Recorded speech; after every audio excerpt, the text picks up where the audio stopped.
शादी की खबर सुनकर जैसे सारी लड़कियां खुश होती हैं, वैसे खुशी नेहा के चेहरे पर नहीं थी, बल्कि वो अपनी शादी की खबर सुनकर अपनी माँ पर नाराज होती है। माँ, तुमने आखिर किससे पूछकर मेरी शादी उस तरुण से तय कर दी? मैंने तुमसे कहा था ना, मैं अभी शादी नहीं करूंगी। अरे नेहा, तू पागल हो गई है क्या? तू 28 साल की हो चुकी है और तेरी उम्र में लड़कियां माँ बन जाती है। अब तक तेरी शादी नहीं हुई है। गली पड़ोस समाज वाले मुझे ताना देते हैं। तू क्या चाहती है कि मैं सारी जिंदगी ताने सुनती रहूं? माँ, आपको मेरी परेशानी बहुत अच्छे से पता है, फिर भी आप ऐसी बातें कर रही हो। बेटा, मैं तेरी परेशानी समझती हूँ, इसीलिए तो मैंने तेरी शादी तरुण से तय करवाई है। तरुण एक बहुत अच्छा लड़का है। अगर तू उसे अपनी सच्चाई के बारे में बताएगी तो वो जरूर तेरा साथ देगा, और जो इलाज मैं तेरा नहीं करवा पा रही वो इलाज वो करवाएगा। तू जानती है ना, तेरे इलाज में बहुत पैसे लगेंगे और मुझ गरीब के पास इतने पैसे नहीं है कि मैं तेरे इलाज में पैसे लगा सकूं। पर माँ, मुझे डर लग रहा है, अगर शादी के बाद मेरे पति को पता चला कि मुझे बार बार वॉशरूम जाने की प्रॉब्लम है और मैं अपने वॉशरूम को ज्यादा देर कंट्रोल नहीं कर पाती, इसलिए डायपर पहनकर रखती हूँ, तो कहीं वो मुझे छोड़ न दे। नेहा, बस मेरी एक बात का ध्यान रख, भगवान हमारी जोड़ी बनाकर भेजता है और शायद भगवान ने तेरे नसीब में पहले से यही लिखा है, तभी तो तरुण का रिश्ता खुद चलकर हमारे पास आया है। अब इतने अच्छे रिश्ते को मना मत कर, भगवान की मर्जी समझकर अपना ले। और रही तेरे डायपर की बात, तो तू अपने डायपर की बात उससे तब तक छुपा के रखना जब तक तू छुपा सके। नेहा जब 10 साल की थी तब से उसे वॉशरूम की प्रॉब्लम हो चुकी थी। निशा, पॉटी और सुसु दोनों ही 2 मिनट से ज्यादा देर नहीं रोक पा रही थी। बस यही वजह थी कि उसे 10 साल की उम्र से ही डायपर पहनना पड़ता था। अब समय यूं ही गुजरता है और देखते देखते उसकी शादी का दिन पास आने लगता है। माँ, मुझे घबराहट हो रही है, आप मेरे लिए 10-15 पैकेट डायपर खरीद लो। मैं तो कहती हूँ आप मेरा एक ट्रॉली बैग डायपर से ही भर दो। नेहा बेटा, तू फिर फालतू की बातें सोचने लगी, कुछ नहीं होगा। शादी के बाद तुझे तेरी जिंदगी की खुशियाँ मिलेंगी। क्या पता शादी के बाद तुझे डायपर से भी छुटकारा मिल जाए। माँ, भगवान करे कि तुम्हारी बातें सच हो और मुझे जल्दी ही इस डायपर से छुटकारा मिले। जैसे जैसे शादी के दिन पास आते हैं, नेहा का डर भी बढ़ता जाता है। इसी तरह शादी वाले दिन नेहा बेहद तैयार होकर बैठी हुई थी, तभी उसकी दोस्त आकृति उससे मिलने आती है और उसके चेहरे पर उदासी देखकर उसे कहती है, अरे नेहा, ये क्या, तेरे चेहरे पर 12 के बजे हैं। अरे आज तेरी शादी है और कल तेरी सुहागरात। क्या तू अपनी सुहागरात में अपने पति को ऐसे उतरा हुआ चेहरा दिखाएगी? अरे अगर तेरा ऐसा उतरा हुआ चेहरा तेरा पति देखेगा तो वो डरकर भाग जाएगा। सुहागरात, हे भगवान, मेरे दिमाग से तो सुहागरात की बात निकल ही गई थी। मैं सुहागरात वाले दिन क्या करूंगी? अगर तरुण मेरे नजदीक आया तो उसे पता चल जाएगा कि मेरी डायपर की सच्चाई क्या है। मैं डायपर के साथ सुहागरात कैसे मनाऊंगी? अब मैं क्या करूं? भगवान मेरी मदद कर। अरे नेहा, क्या हुआ? तुझे मेरी बातें सुनकर और परेशानी हो गई है क्या? यार, मैं तो बस मजाक कर रही थी। तेरा पति तुझे देखकर कहीं नहीं भागेगा, बल्कि तुझे अपनी बाहों में समेटने लगेगा। अब प्लीज अपने चेहरे पर मुस्कान ले आ। आकृति, तू मेरी सबसे अच्छी दोस्त है, क्या तू मेरा एक काम कर सकती है? तू अभी इसी वक्त मेरी माँ को यहाँ भेज दे। माँ भले ही कितनी ही बिजी क्यों ना हो, उनसे कहना कि मुझे उनसे बहुत ज्यादा जरूरी बात करनी है।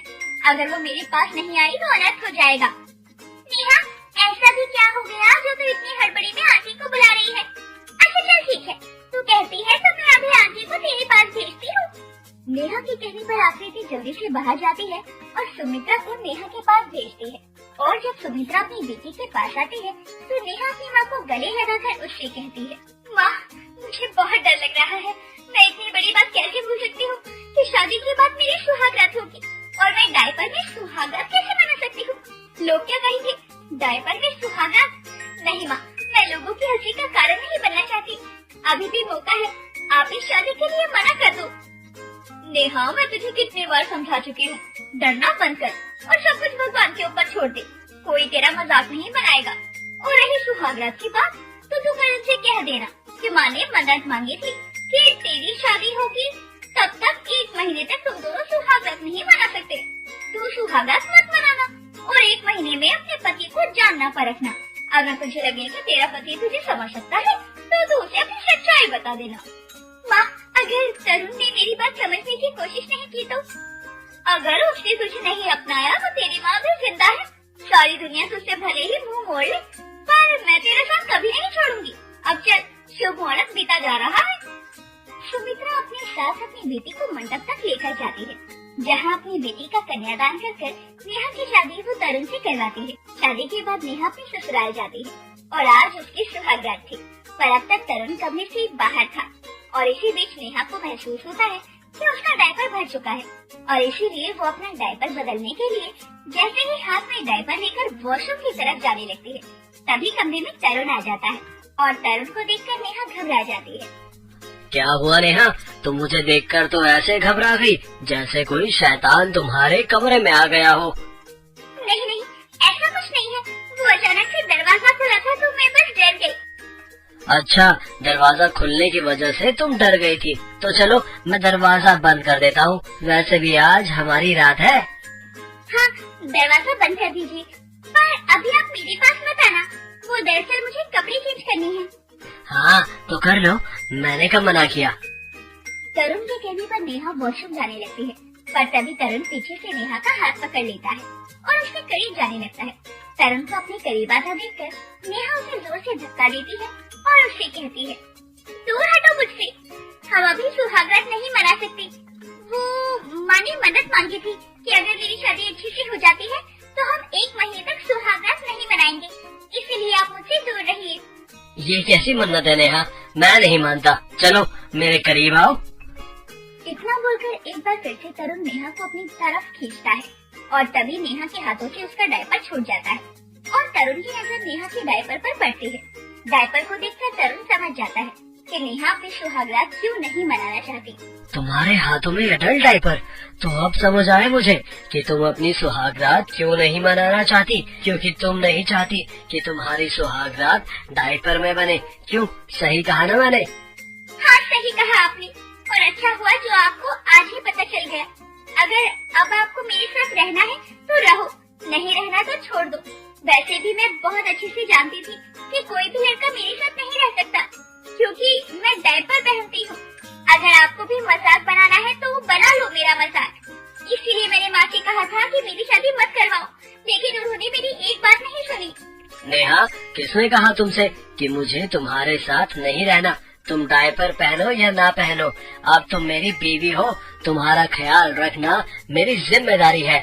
मैं तुम्हारा इलाज करवाऊंगा और हम तुम्हारे डायपर के साथ ही अपनी सुहागरात मनाएंगे। आइए देखते हैं, बैठकर मजा आएगा। ये और तुम देखना, जब मैं तुम्हारा इलाज करवाऊंगा तो तुम 1 महीने में ही पूरी तरह से ठीक हो जाओगी। मुझ पर बस भरोसा करो, क्योंकि तुम्हारी माँ ने बड़े ही भरोसे के साथ तुम्हारा हाथ मेरे हाथों में दिया है। तरुण की ये बात सुनकर नेहा उसके गले से लग जाती है और उसे समझ आ जाता है कि उसकी माँ ने उसके लिए तरुण जैसी लड़की को चुनकर बिल्कुल सही किया। जिसके बाद तरुण नेहा का इलाज करवाता है और अगली सुबह जब तरुण नेहा को अपने साथ डॉक्टर के पास लेकर जाता है तो शोभा अपने बेटे बहू से सवाल करती है, अरे बेटा, कल ही तुम्हारी सुहागरात थी और आज तू बहू की पहली रसोई पर उसे बाहर लेकर जा रहा है। कुछ बात तो बता दे, हुआ क्या है? अब नेहा मेरी बीवी है और मुझे अपनी बीवी की जिम्मेदारी उठाने दो। और माफ करना माँ, मैं आपको अभी नहीं बता सकता कि मैं और नेहा कहाँ जा रहे हैं। वैसे भी शादी के बाद पति पत्नी को थोड़ा समय देना घर वालों का काम है, तो आप प्लीज हमें हमारा थोड़ा सा समय एक साथ बिताने दीजिए। तरुण अपने घर वालों से नेहा की इस बीमारी के बारे में छुपा लेता है और 6 महीने तक नेहा का अच्छे से इलाज करवाता है।